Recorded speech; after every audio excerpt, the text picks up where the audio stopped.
Hello, this is the UCLA Housing Voice Podcast. I'm Shane Phillips.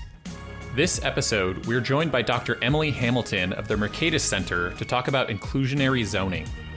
Inclusionary zoning is a policy or set of policies that requires developers to set aside a percentage of their units to low or moderate income households at below market prices. And Emily's research looks at how these policies have affected housing production and housing prices in the Washington, D.C., Maryland, Virginia region, the DMV. She finds that inclusionary zoning policies are associated with higher housing prices, and the effect grows larger the longer an IZ program has been in place, but they're not associated with fewer housing permits. This is a bit of a puzzle, begging the question of how places with IZ have ended up with higher prices if reduced supply isn't the cause. Emily has a few ideas about why that might be, as do Mike and I, but I think it's fair to say that the jury's still out on the mechanism at play here. Beyond the research itself, we also take the opportunity in this interview to muse on some of the contradictions of IZ. For one thing, inclusionary zoning can only function properly in a context of exclusionary zoning.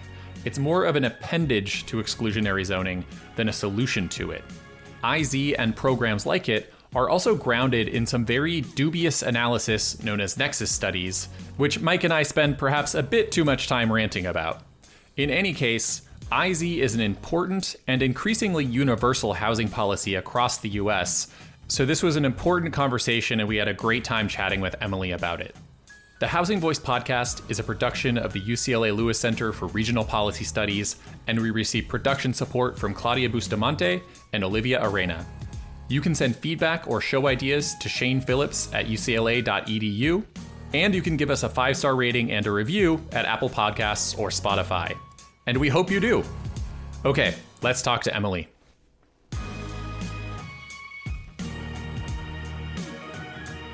Dr. Emily Hamilton is a senior research fellow and director of the Urbanity Project at the Mercatus Center at George Mason University, and she's here today to talk about inclusionary zoning. Emily, welcome to the Housing Voice podcast. Thanks so much for having me. It's great to talk with you. And Mike Manville is my co-host. Hey, Mike. Hey, Shane. Hey, Emily. So first, be our tour guide. What are your go-to spots to take family and friends when they visit Washington, D.C., or better yet, what would you take your planning and housing nerd friends to that you might not take other people? Sure. So a lot of people have had a chance to visit DC for one reason or another. So I'll try to give a few ideas that are a little bit off the beaten path.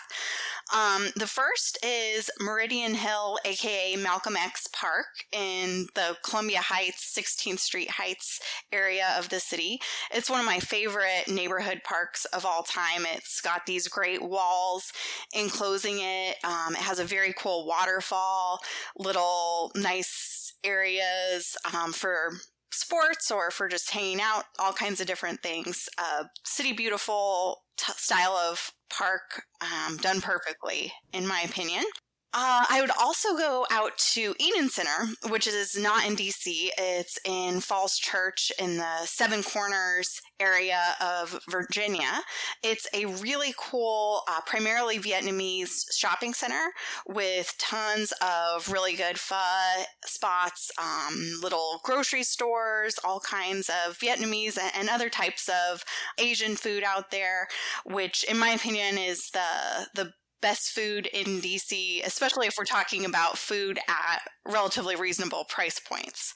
And then lastly, I think by far the best way to see the mall and the monuments is to go when it's starting to get dark and ride bikes around the mall. It's a lot faster than walking, which can be a bit of a schlep, especially in the summer between these different monuments. And there are some new bike lanes along the mall, so it's not as congested trying to navigate the sidewalks with pedestrians anymore. I'm on board with any tour that involves getting around by bike. So the article we're discussing today is in Cityscape, and it's titled Inclusionary Zoning and Housing Market Outcomes.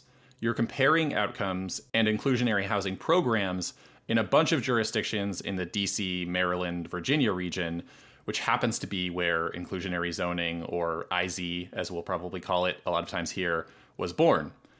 Let's start off by making sure we are all on the same page about what inclusionary zoning actually means.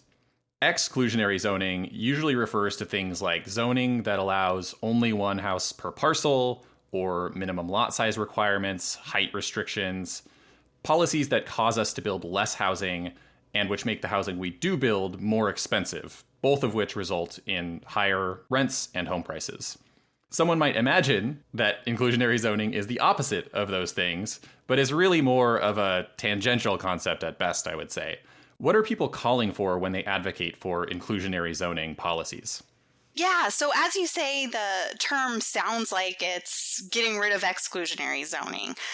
But what inclusionary zoning means, at least as I define it, as it's most commonly used in the Baltimore-Washington region, is a program that requires new developments of a certain number of units to include a certain percentage of below market rate units. So, for example, a new apartment building of 100 units might be required to have 10% of those units affordable to households that are making, say, 80% of the region's median income. Mm-hmm. There's also a relatively prevalent, what I call optional inclusionary zoning approach in our region, at least.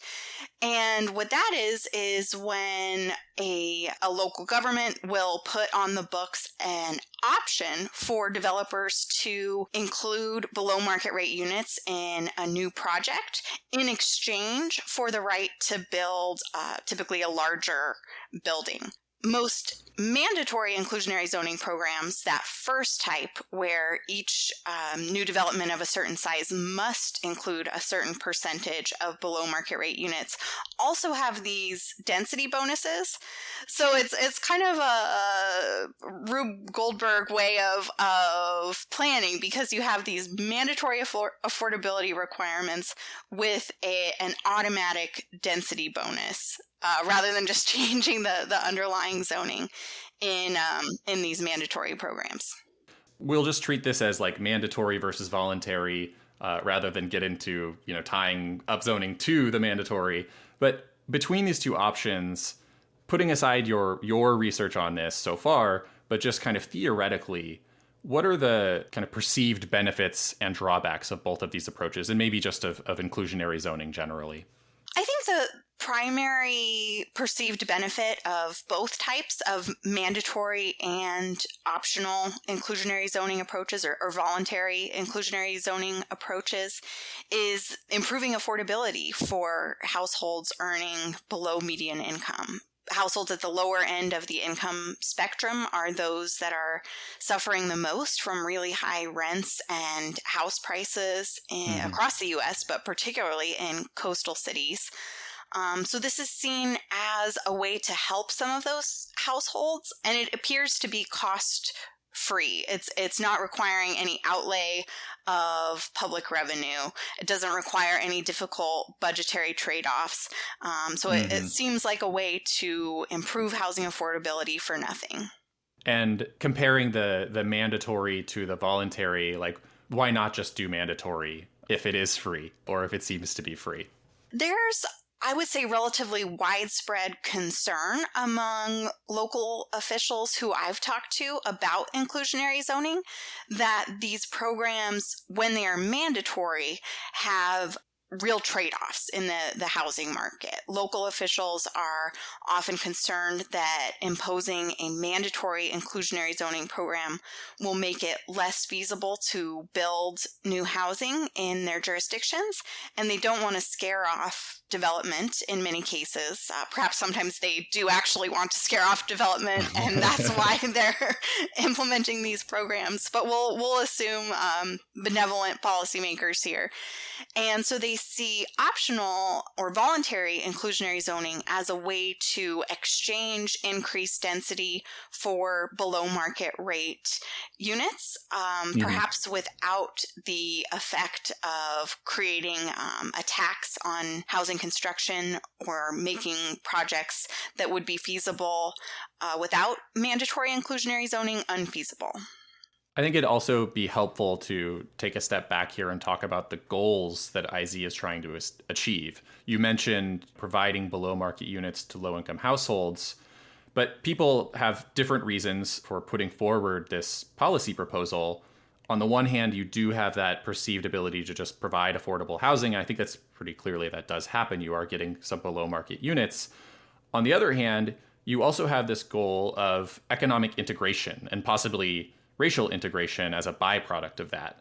And of course, you have plenty of people who advocate for IZ for both reasons on both grounds. Could you talk about maybe especially that, since we've already covered the first one, maybe go into a little bit of more depth on that second, the integration aspect of this or goal of this? Sure. So one of the well-known outcomes of exclusionary zoning has been cementing in segregation along race lines, along income lines, as localities have zoned certain jurisdictions or certain neighborhoods as places where only expensive housing is feasible to build. So the typical, headline exclusionary zoning regulation is often large lot zoning for single family housing only. So when localities implement those rules in a certain neighborhood or across maybe their whole town, they are shutting out people who can't afford that expensive housing, who are disproportionately people of color. So inclusionary zoning is seen as a way to remedy that, to say that new housing construction in this locality is going to have a certain amount of below market rate housing that will be affordable to people who were previously shut out by exclusionary zoning. I do think that inclusionary zoning fails in a few important ways to achieve broad-based integration, however. Oftentimes we are talking about a very small number of units when we're looking at a neighborhood as a whole that are going to be these below market rate units. So we might get some integration at the building level, but it's very rarely or never a policy for integrating a school district, for example, to a level that we would find satisfactory. Yeah, I think in a lot of neighborhoods, when a city is growing maybe 1% a year, which is optimistic in many cities, and maybe a neighborhood is growing about the same amount. So in 5 years, they've added 5% to their housing stock, and 10% of that might be below market. And not all of those units will be, people of color. You can see how it doesn't add up to much. Exactly. And when we're talking about the Baltimore-Washington region in particular, we're a very high income region. And many of the inclusionary zoning programs in the region target households making, say, 80% of the area's median income. And so that's not 80% of the median income in the DC region is not a household in poverty, not the households that we are often most concerned about having access to adequate housing. So one concern with IZ, even when it's optional and incentives like density bonuses are provided, is that it depends on restrictive zoning to work. If a city changes its zoning so that suddenly developers can build 12 or 20 unit buildings on most parcels in the city, which would be a very great thing to happen and it isn't really proposed in many places. But if that were to happen, there's probably no longer any incentive to set aside units at below market prices because there's no real need to get that extra density or floor area. There's plenty of places to build, and building that 12 or 20 story or 20 unit building is plenty. So in other words, for density bonuses to work, you have to keep the zoning at densities below what the demand for housing would otherwise dictate. And in the case of mandatory programs, you need rents or sales prices in market rate units to be high enough that they can cross-subsidize the below market ones because those are being built and run at a loss. So you keep the market prices high by limiting the supply of housing, and really in that case the incentives are very similar to the voluntary situation. So this is going to be also a question for Mike since it relates to his work on pretextual zoning and value capture, but I'd love to hear both of you opine on this a bit. I'll start with my own comment here, which is that inclusionary zoning requirements effectively raise the floor on the price that you need to rent or sell market rate homes for in order to earn a profit. That means if a jurisdiction actually succeeds at lowering prices in a comprehensive way, new market rate homes won't earn enough profits to cross-subsidize those below market homes, and home building will grind to a halt. Emily, you make this point in the last paragraph of your article, but the awkward truth is that inclusionary zoning can only succeed in the context of exclusionary zoning. If you get rid of exclusionary zoning, it no longer works. That's exactly right. And that's why I am not optimistic for inclusionary zoning ever being a path toward broad-based housing affordability. Because if we're in an imaginary world where home builders and developers can provide as much housing as the market will pay for, we are in a world where density bonuses don't have value, and inclusionary zoning requirements are a clear tax on housing construction with no offset. Mike, do you want to talk about your work on this topic? Yeah, I think that, I agree with everything both of you just said. I think, and I've written as much in a couple of places, that a lot of the value of inclusionary zoning comes from its sort of symbolic or performative aspects. That Emily alluded to the idea that one benefit of inclusionary zoning is that it doesn't demand any money, or it doesn't seem to, right? This will come from the developer. And so the city and therefore its residents don't have to pay more in taxes to get affordable housing. It also doesn't demand much in terms of, realistically, in terms of changing neighborhoods, right? Because it's, what we've talked about so far on the one hand, which is very true, is that there's some inclusionary zoning programs that from the developer's perspective are optional. But the other thing is that it's always optional from the locality's perspective, right? That, to go all the way back to what Shane said earlier, if you're a classic exclusionary city, nothing but detached single-family homes, well, inclusionary zoning is not going to do anything about that unless you adopt an inclusionary ordinance. And then even if you do adopt an inclusionary ordinance, as Emily pointed out, normally there's some size threshold. So you could adopt that threshold and say, okay, well, if you build more than 20 units, you have to set aside 10%.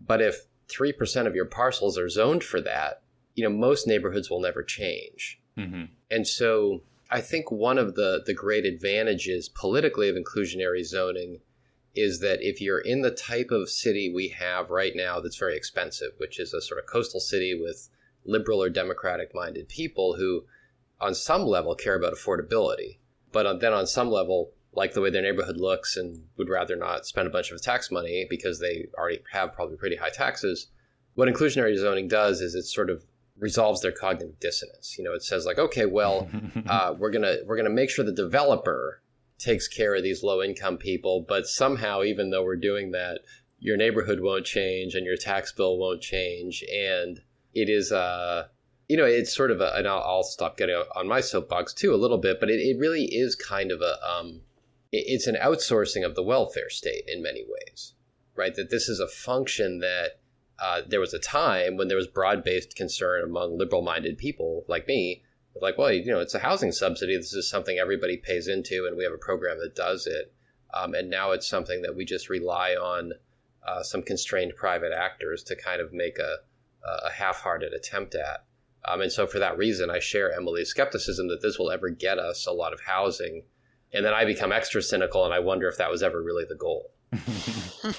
Yeah, I do feel like, when you have 30 or 50% of your renters, or at least low-income renters, who are paying half of their income on rent, and you look at the scale of these programs, when you're building, again, maybe 1% of your housing stock growth per year, somehow you're trying to solve an entire housing problem off of that 1% growth. It's just like mathematically, it clearly doesn't work. And I don't think we're always very honest about that. Yeah, and I think to go back to something the two of you chatted about a few minutes ago, one of the things that makes, potentially inclusionary zoning unique is this idea of building level integration, mm-hmm. right? That you would have people of different incomes and thus perhaps of different races or ethnicities occupying the same building. But one thing that I think is lacking from that argument is really a clear justification that is a really important level of integration. Right, as opposed to the school district, as opposed to the public safety district or something like that. And it's not to say that you can't imagine benefits at the building level happening, because mm-hmm. you could. But to say that if doing that means we get so much less housing than sort of big project level efforts to integrate a school district, it's not clear that it's worth the trade-offs. And someone could argue with me about that for sure, but I think that the main point is that you almost never hear that discussion. Yeah, I can certainly imagine it having an impact, but I do think part of it probably comes from the reality that at a building level, you can, in many cases, require 10 or 15% or maybe even 20% of the units to be for below market households. That's a significant percent. Doing that even on every new building that's built isn't going to get you anywhere near 10% below market in the entire neighborhood or in the entire city. And so it feels like you're accomplishing more, even though maybe not so much. Emily, let's start to get into some of your actual analysis and results from this paper. In your article, you're evaluating the inclusionary zoning programs in the Baltimore, Washington, D.C. region. That includes the first IZ program in the country, passed in Fairfax County in 1971, though that one was struck down by the Virginia Supreme Court, and they had to come back later after some state reforms. It also includes Montgomery County's program in Maryland, which is arguably the most successful IZ program in the nation, in addition to a whole bunch of other cities and counties in the area that have their own programs, and some which do not. Montgomery County and Prince George's County, both in Maryland, stand out for their annual production. I will note that Prince George's doesn't have an IZ program anymore, but when it did produce a lot of houses. Both actually produced more than 300 below market homes each year from their IZ programs, while in all the other cities in your analysis, the remaining dozen or so jurisdictions produced fewer than 100 below market units per year. What do you think accounts for such large discrepancies other than, maybe just differences in population? Yeah, certainly worth pointing out that both of those are large jurisdictions in terms of population, so that's part of it. I would love to know more about the inclusionary zoning program that was in effect in Prince George's County. It was implemented for a period of a few years in the 1990s and did seem to produce a large number of units in each of those years when it was in effect.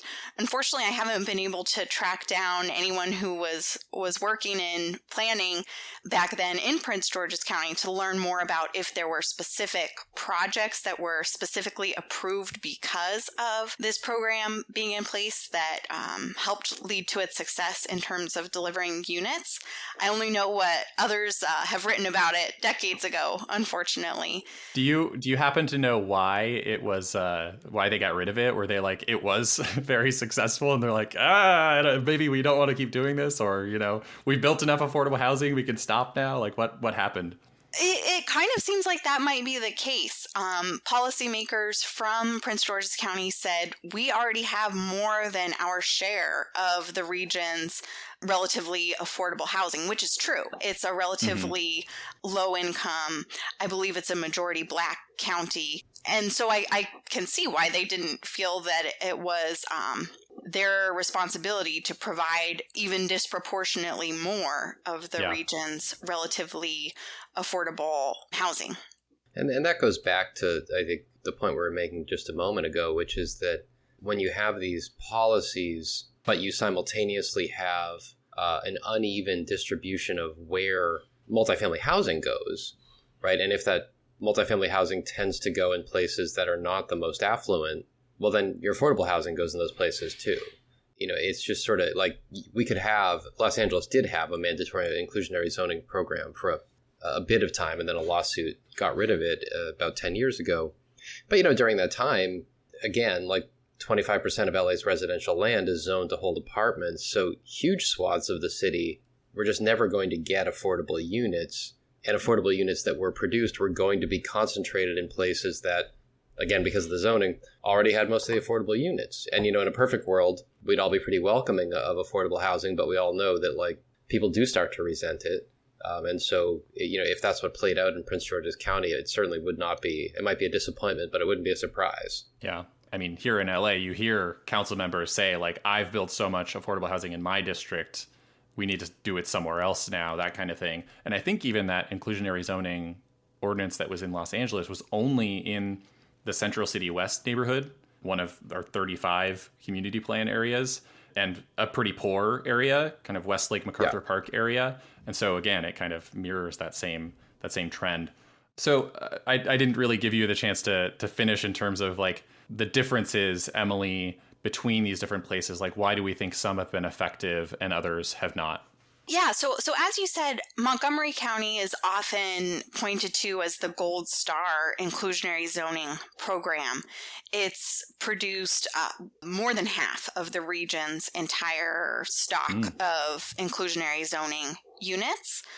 I think one reason that it's produced so many units is because it's applied by the book. Each project that is proposed in Montgomery County that looks like it should require a certain amount of below market rate units, in fact, has to meet those requirements.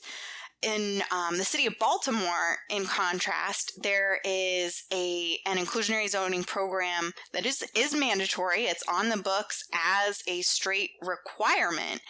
But if developers can show the city that their project would be infeasible to build because of the inclusionary zoning units, they can get a waiver for it. I don't think Montgomery County really engages in any of that. So that's why it's produced a lot of units.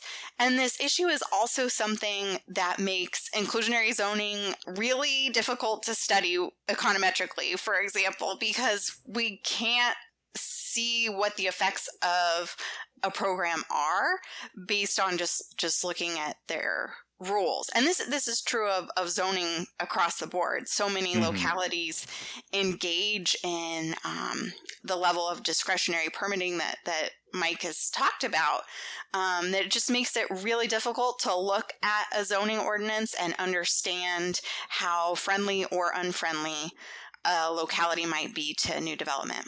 Yeah, I think that's a great point. That's going to kind of foreshadow, a bit of a discussion of your results. And I think it's worth emphasizing, as you just did, that it's something that comes up with all these local ordinances, in part because the same law sometimes conceals different motivations. Baltimore just might want something that's going to bring developers to the table, bend the knee, and then a council member or planner can say, like, well, in this particular instance, what we actually need from you is a contribution to this playground, not affordable housing, whereas Montgomery County might just be like, we want you to build affordable units.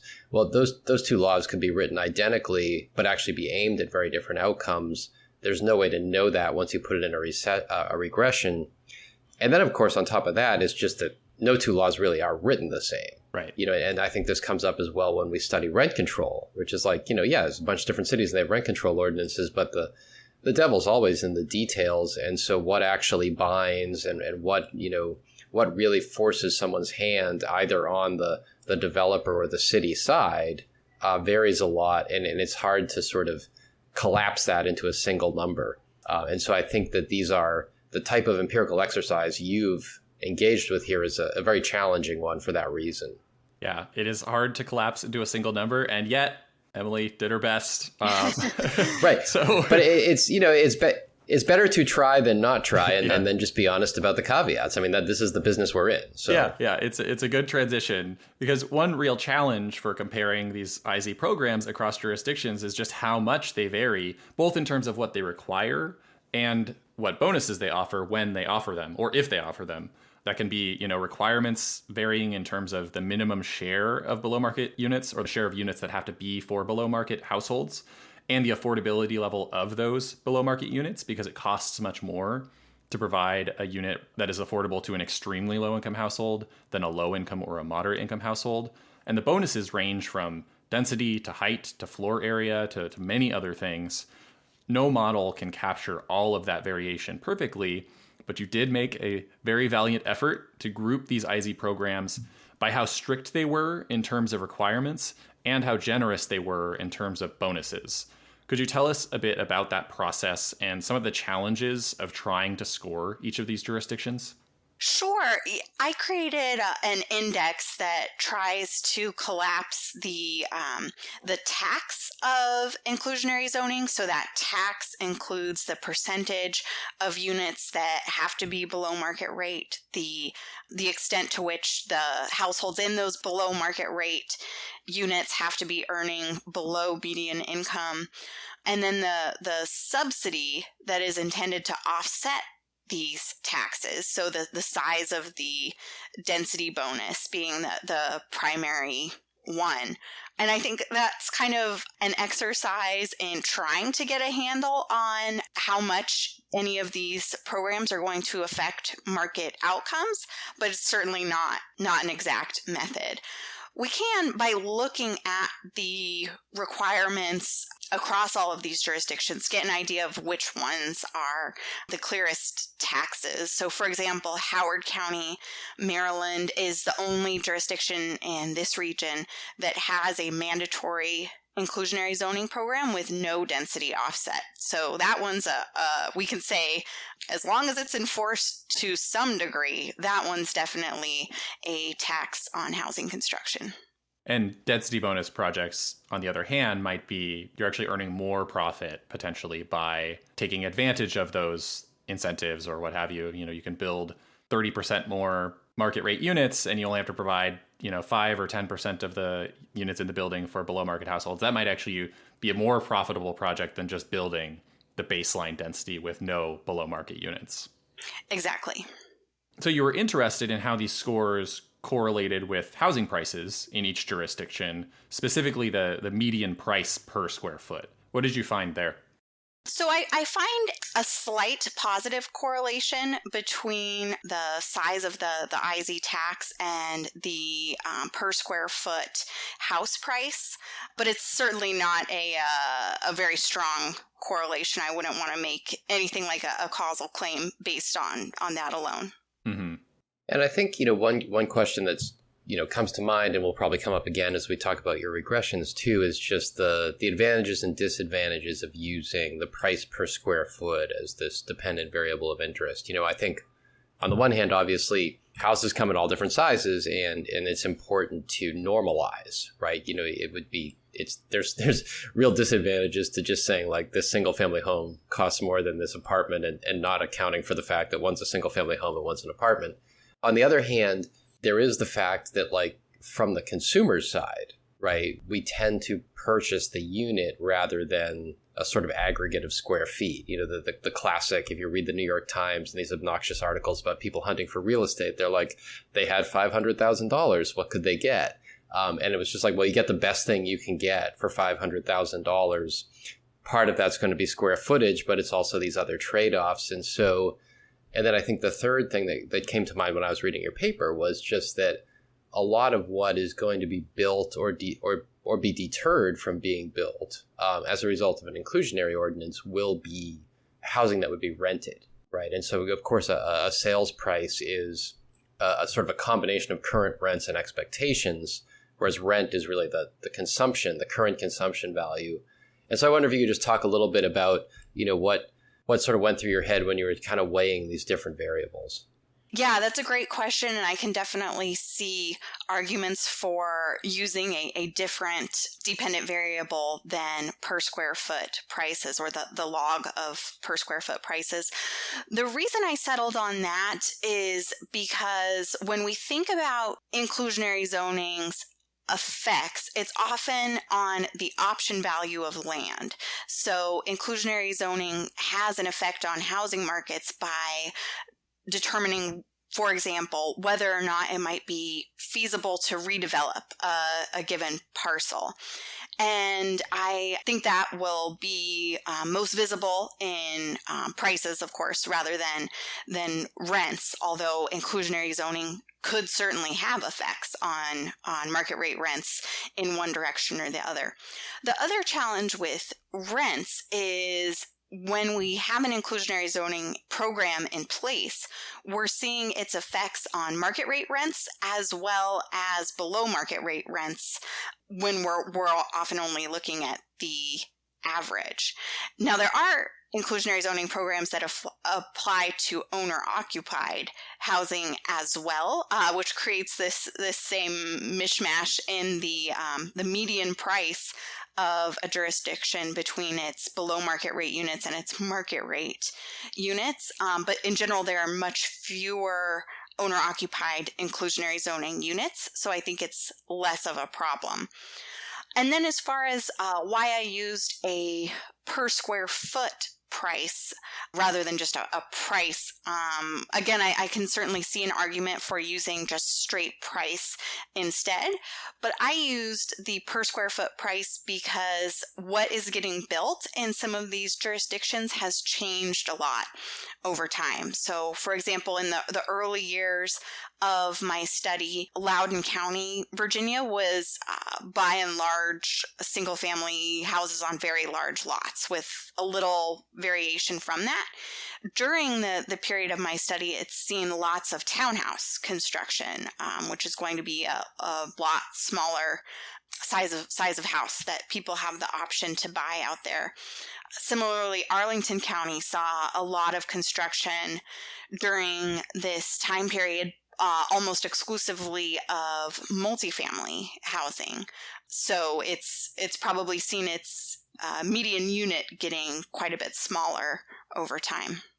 And one other complication here is that smaller units tend to have higher per square foot costs for a variety of reasons, but one of them is just that, a larger share of the unit is kitchen and bathroom, the things that cost the most to build in a home. And so all of these things, they might actually kind of bias your results. Well, it's important to draw a distinction between prices and costs, right? I mean, the developer's cost to build and the person's price to consume. I mean, there's a correlation, but I think your point is true, Shane, even with prices, just because, oftentimes you don't see smaller units until you see high land values, right? And this goes back to if price per square foot was just the real metric of affordability, then it would be more affordable to live in Westchester County than in the Bronx, right? But of course, it's not true. The Bronx has much higher prices per square foot, but because they have those, they build smaller units.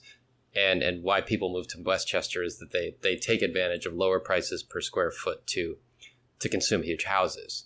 And so it's sort of I'm a regression guy too. It's just, we have to be mindful of all the things that when we make these decisions, we get some stuff and we lose some stuff. Definitely. And I think it's worth emphasizing here that this is not a criticism. This is just like more for our audience's benefit to understand that there is no perfect way to measure these things, and you just have to make a choice, and you have to understand why you made the choice and what those trade-offs were. And so hopefully we've made those trade-offs a little clearer here. Yeah, all these comments could be applied to all of my papers as well. Okay, so the major findings of the article are in the regressions, and there you found that having an inclusionary zoning program was associated with housing prices increasing at a faster rate than places without inclusionary zoning programs, but not a reduction in new housing permits. Starting with the association between prices and IZ, how big are the effects we're talking about here? So again, another debatable choice that I made is using the number of years that a mandatory inclusionary zoning program has been in place as the variable of interest.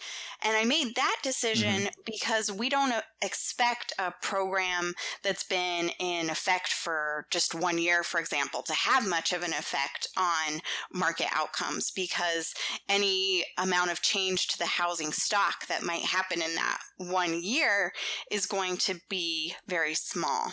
It might reduce permits pretty quickly, new construction, but you wouldn't expect that to affect prices all that much because it just takes time for, a shortage of housing to kind of have that effect on prices. Is that essentially what you're getting at? Exactly. Yeah. Okay. And so what I find is that each year a mandatory inclusionary zoning program is in place, localities have experienced about a 1% increase in their median price per square foot relative to what they might have expected without that program being in place. And as you two pointed out in our earlier exchange, that's a big effect over time because that's a compounding effect on the median per square foot price. And how about on housing permits? I found no effect. And there have been other studies of inclusionary zoning that have similarly found that these mandatory programs have increased prices without an observable decrease in the amount of housing that's being permitted. And that's definitely a puzzle, because we think that the channel through which inclusionary zoning might lead to higher market rate prices is by reducing the amount of housing that's feasible to build. So without that supply effect being observable, what's causing this increase in price? And you do, you note in your literature review that, as you say, this is not a totally new finding. Antonio Bento and his co-authors also found that prices went up in jurisdictions with IZ, but housing starts didn't slow down. Zhang Guo and Fei Li found that changes to the IZ law in London caused development to shift towards smaller projects, not subject to their new rules, but it didn't reduce supply overall. There's also research out there that does find a negative impact to supply, so I don't want to imply that yours is a universal finding, but I do really find it surprising how common this specific finding is, that prices go up, but supply does not change. What do you attribute that to? As you say, wouldn't we expect higher development costs to either reduce the turnover of developable land, that option value that you were talking about, or require more expensive market rate units, either of which would result in reduced supply? I was wondering if this maybe has something to do with, because so little housing is allowed, because it's so constrained in cities relative to demand, that IZ maybe just isn't the binding constraint here? Yeah, potentially. When social scientists talk to developers about how they respond to inclusionary zoning, they often say that it leads only the fanciest, highest end developments to go forward. So perhaps if we take them at their word, it's causing a shift toward fancier new housing, raising median prices somewhat through that channel. But I don't think that really makes sense, because why wouldn't they just build that fancier housing if it's more profitable to begin with, whether or not the inclusionary zoning program is in place? But that's one possibility. I think another possibility is that it leads developers to shift to smaller projects. In Portland, Oregon, for example, it certainly seems that has been the case there. Developers have shifted to building multifamily projects that come in under the size threshold that triggers the inclusionary zoning requirement. And so perhaps through that channel, it raises the cost of building and raises prices, but we still see the same number of units getting permitted. I definitely think it's important to keep in mind that we're not observing anything like a free market where developers build until the marginal revenue of building an additional unit exceeds the marginal cost. We're very much in a world where local governments are deciding how much housing they are going to permit each year. And so perhaps the inclusionary zoning program is just not going to have an effect on that number, and they're going to permit how much they're going to permit, and that's how much will get built. We definitely saw that type of thinking at play in Washington, D.C., I think, where there was a big study about how much housing was getting built after the city implemented its inclusionary zoning requirement. And policymakers saw that, in fact, the rate of permitting did not go down after the inclusionary zoning program was implemented. It in fact went up, and they decided to basically increase the stringency of the inclusionary zoning program as a result of that study, and began requiring developers to provide below market rate units to lower income households than they had previously required. I'd be curious, the link between proposed units and permitted units.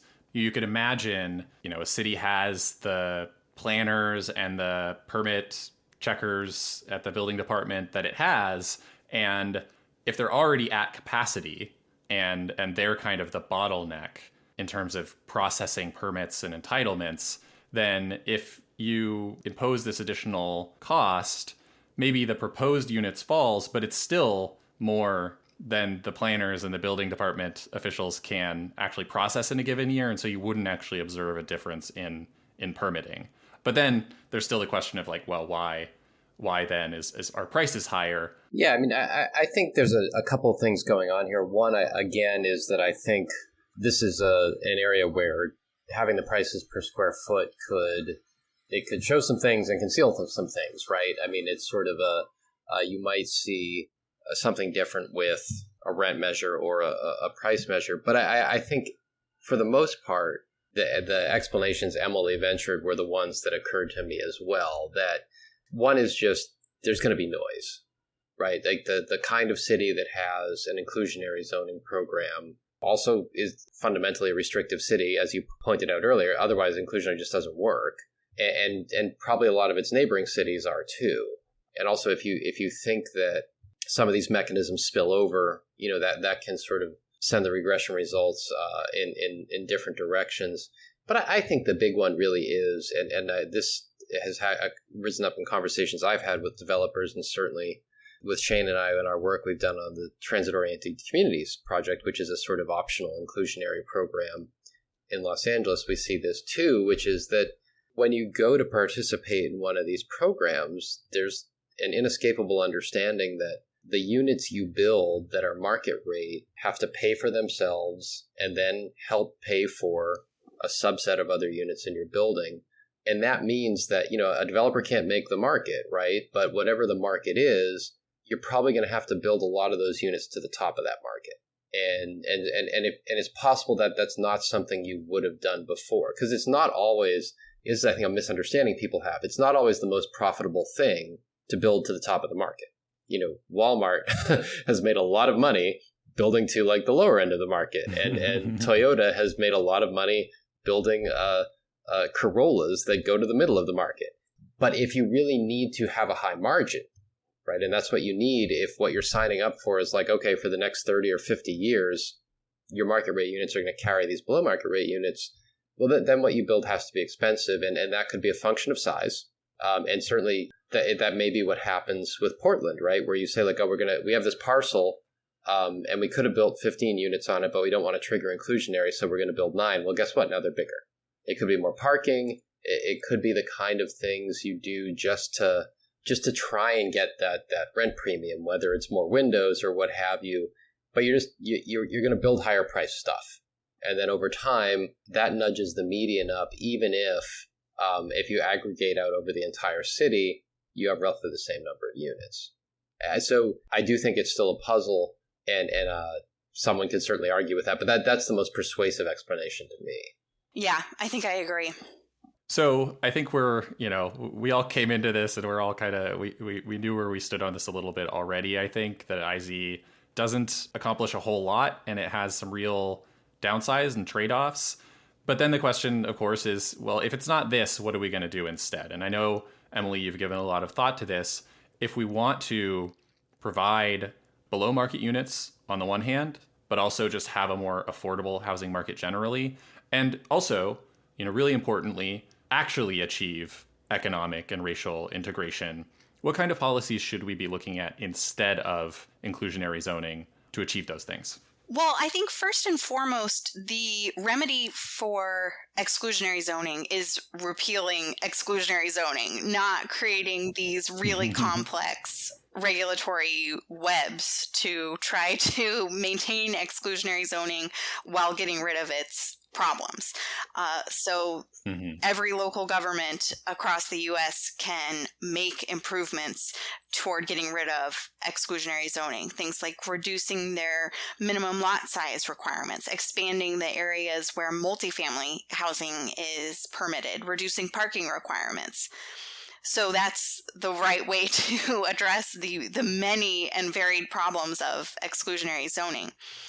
to the issue of providing below market rate units or other types of subsidies for low-income households who may not be able to afford adequate market rate housing regardless of the zoning environment, my first best policy choice would be simply, number one, reforming the zoning rules. Number two, expanding federal housing choice vouchers to cover many more households, particularly starting with those at the bottom end of the income distribution.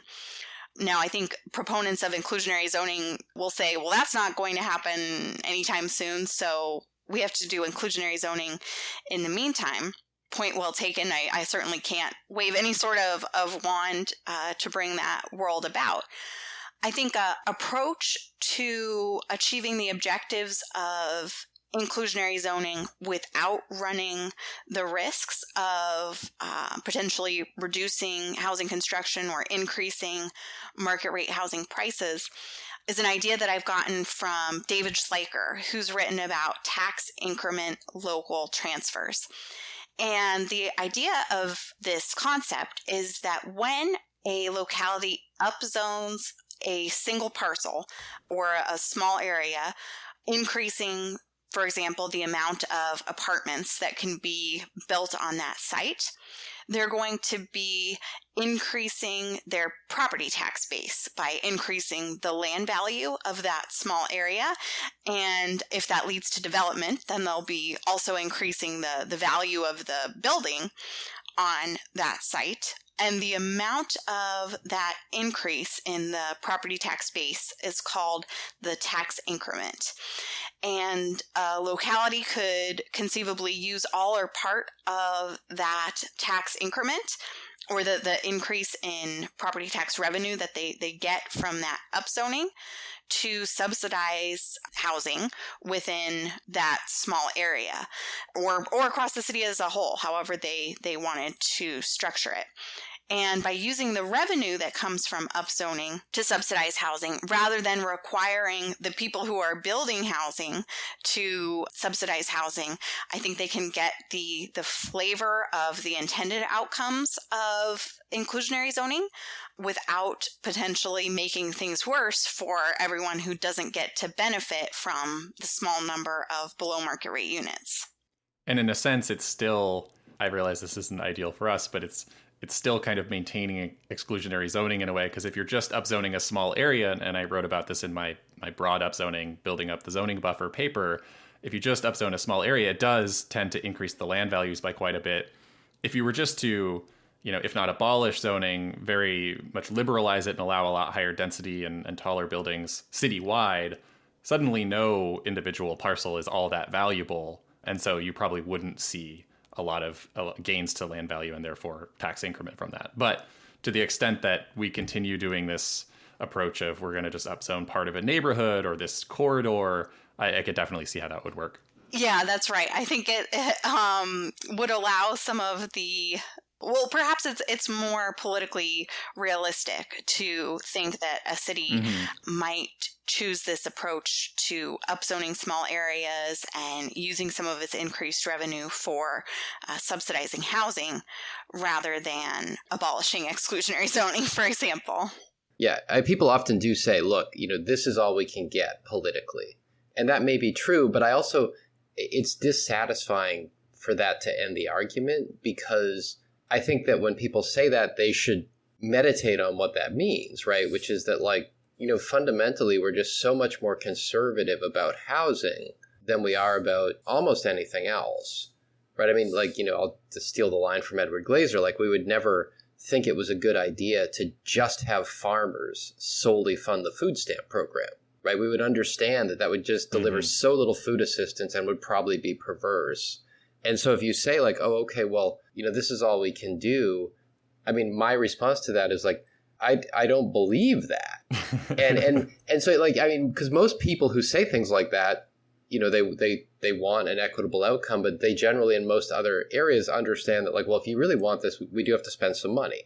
And we would have to spend a lot less money if we also, as both of you have pointed out, actually got rid of exclusionary zoning. I mean, one of the biggest costs of inclusionary zoning comes from the fact that regardless of its actual impact on the housing supply, which I think, as we've discussed, is empirically really hard to measure, is that it just doesn't make sense, right? And it's not a good thing to have very prominent government policies that just don't make sense. And if you just imagine the sort of sequence of conversation where you actually tried to explain inclusionary zoning to a 10-year-old or something, you just say the problem is that most of the places around here don't allow apartments. Okay, well, the solution is then to allow apartments. No, it's to take those small number of places that do allow apartments and make them have some apartments that cost a little less.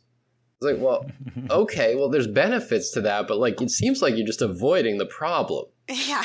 And I think one more thing that I would love to hear Emily's thoughts on is just that, because it's a pet peeve of mine and I want to be validated, is that you can't have these laws on the books, right, without some mechanism, like what planners would call a nexus, saying why you think they should be there. And those nexi, is that the nexuses?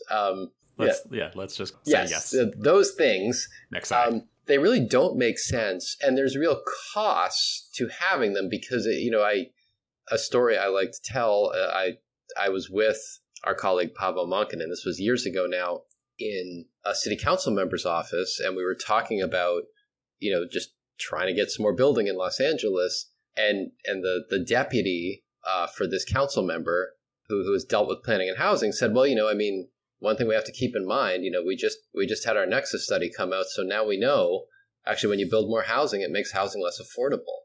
And Paavo admirably kept a straight face, and I lost my mind. But it's just there are real costs to this beyond, even if it doesn't sort of actively reduce the supply of housing, because what you've done is you've actually put in your city's laws a conclusion that says, building more housing causes a lot of problems, affordability problems, and now we have to mitigate that. Yes, I emphatically agree. The constitutionality... Validation. Yes. Yeah. All right, my day is complete. The constitutionality of inclusionary zoning rests upon there being a nexus between new housing construction making housing more expensive, right, which is just not the case. We can know from very basic economic theory, we can observe the localities across the U.S. that build more in response to demand increases relative to those that don't. And just intuitively, what a disaster would it be if, by trying to give people homes when they have children and, form new households and move places, somehow everything is getting worse. Just we wouldn't have survived as a species this long. Housing prices, every home would cost $1 billion. And I just want to put a bit of a point on this. The concern about inclusionary driving up prices, which is, I think, and Emily's paper really drives this point, makes this point very clearly. It's a real concern. And the concern that it reduces supply is a real concern. But if you look at nexus studies, that concern has come to be the conversation about inclusionary, which is, again, understandable. So if you look at the nexus study that Los Angeles did for its linkage fee, I'm going to get these numbers wrong, but it's easily 200 pages. And the vast majority of that is a series of calculations done with pro formas and so forth, saying well, this is the fee that hits that sweet spot between we close the gap between what an affordable developer could raise and what they need, and it's just low enough so that it won't deter housing construction. But the nexus, that's not a nexus. That's just saying hey, we could do this and they could pay for it. The nexus, which is the argument that says when you build this market rate housing, you actually create affordability problems.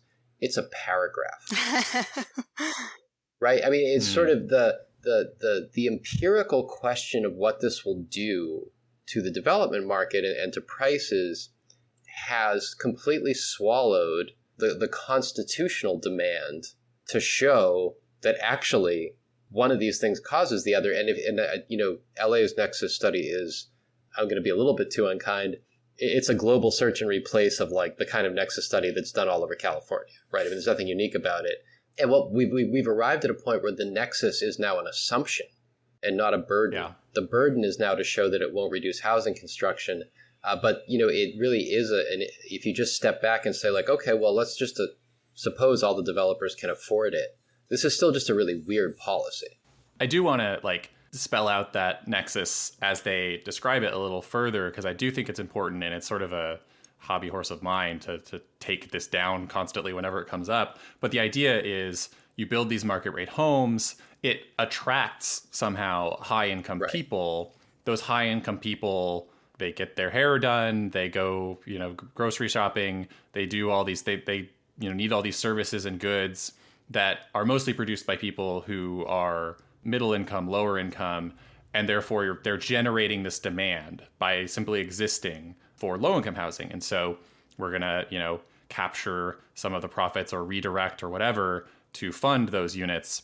And there's never any kind of grappling with, well, do those market rate units actually attract people who wouldn't have been here otherwise? And evidence suggests not really, because the share of people who have moved in the last year that live in new housing versus older housing is pretty much exactly the same, no matter where you go, indicating that people, and you just think about this logically, I think we've all moved at least once in our lives. We didn't look around the country, who's got the new market rate housing that I really want to live in. We found a job or we got accepted to a school. And then after we'd made the decision to move, we started looking for housing. And if all of the housing was too expensive, then we might not have chosen to go there. But certainly the presence of market rate housing is not attracting anyone. And if they can afford market rate housing, new housing, then they could afford older housing almost by definition. And so they're the last to be deterred by the lack of market rate housing. So it's just, there's no, also, I'm just going off here.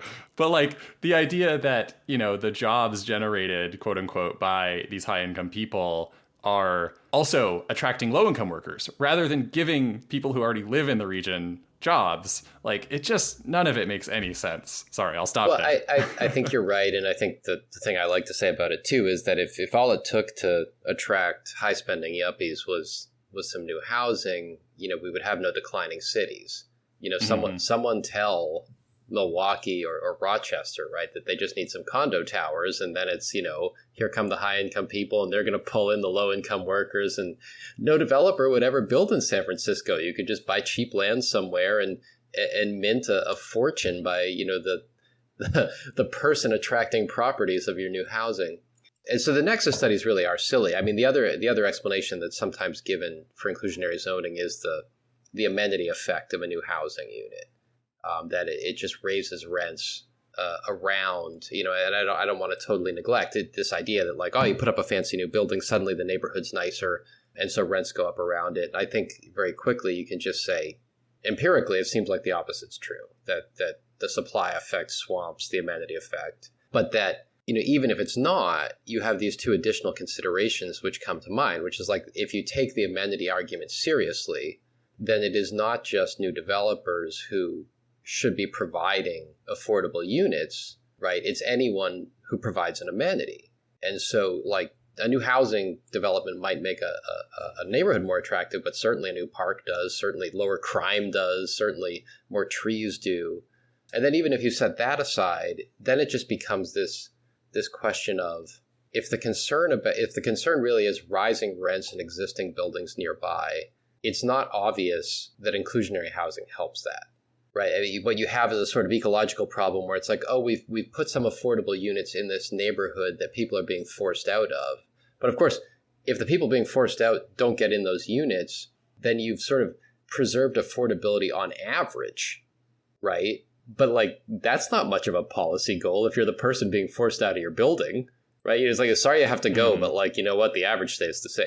I mean, that if you really believe that's the problem, then what you would say, and to be clear, I don't think this mechanism holds up, but if you do, then every time the neighborhood gets nicer, someone should actually make a payment to existing renters, right? Not just build some affordable units. So I think top to bottom, it's kind of an affront to basic logic. And I mean, I understand why we have it, but it's for those of us who really do worry about housing affordability. I think it's just like, it's such a disappointing set of policies. Emily, thank you for sticking around as we just kept you here to rant about all of this. No, I will love to rant about nexus studies any day. Yeah. Most of our episodes don't end with Shane and I just complaining ad nauseum. I think one of the last ones was the value capture, which is a very similar topic. So you can see maybe the problem's me. Where our loyalties lie. But Emily, you're a very prolific writer and researcher. What else are you working on? Where can people find you if they want to keep track of what you're doing? Well, people can find what I'm working on and thinking about on Twitter. My handle's EBW Hamilton. Right now, I am studying the effects of Houston's 2013 minimum lot size reform outside the city's I-610 loop, which is the... sort of a follow-up to Nolan's Yes, work? Exactly. And maybe one of the best examples of truly addressing exclusionary land use regulations at their source. Yep. Well, Emily Hamilton, thank you so much for joining us. Thank you. Wonderful talking with you both. You can read more about Emily's research on our website, lewis.ucla.edu. Show notes and a transcript of the interview are there too. The UCLA Lewis Center is on Facebook and Twitter. I'm on Twitter at Shane D. Phillips, and Mike is there at Michael Manville 6. Thanks again for listening. We'll see you next time.